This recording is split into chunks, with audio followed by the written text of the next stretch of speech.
Hi అండి. ఈరోజు tomato కొత్తిమీర పచ్చడి ఎలా తయారు చేసుకోవాలో చూపించబోతున్నాను.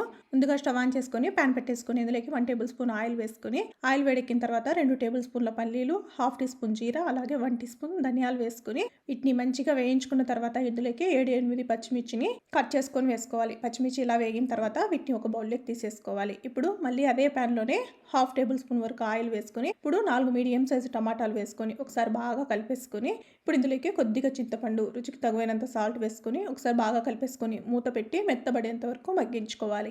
ఇప్పుడు మూత తీసి ఇలా మెత్తబడిన తర్వాత ఇందులోకి పావు టీ స్పూన్ పసుపు వేసుకొని ఒకసారి కలిపేసుకొని ఇప్పుడు ఇందులోకి చిన్న సైజు కొత్తిమీర కట్టని ఇలా మంచిగా వాష్ చేసుకొని వేసుకోవాలి. ఒకసారి కలిపేసుకొని మూత పెట్టి 2 నిమిషాల పాటు మగ్గించుకుంటే సరిపోతుంది. ఇలా మగ్గిన తర్వాత స్టవ్ ఆఫ్ చేసుకొని పూర్తిగా చల్లార్చుకోవాలి. ఇప్పుడు మిక్సీ జార్లో వేయించుకున్న పల్లీలు, అలాగే 4 వెల్లుల్లి, రుచికి తగినంత సాల్ట్ వేసుకొని కచ్చాపచ్చాగా గ్రైండ్ చేసుకొని ఇప్పుడు ఉడికించుకున్న టమాటా 1 టేబుల్ స్పూన్ వాటర్ వేసుకొని మరీ మెత్తగా కాకుండా కచ్చాపచ్చాగా గ్రైండ్ చేసుకోవాలి. ఇప్పుడు ఇందులోకి పోపును వేసేసుకొని ఒకసారి కలిపేసుకుంటే టమాటా కొత్తిమీర పచ్చడి రెడీ.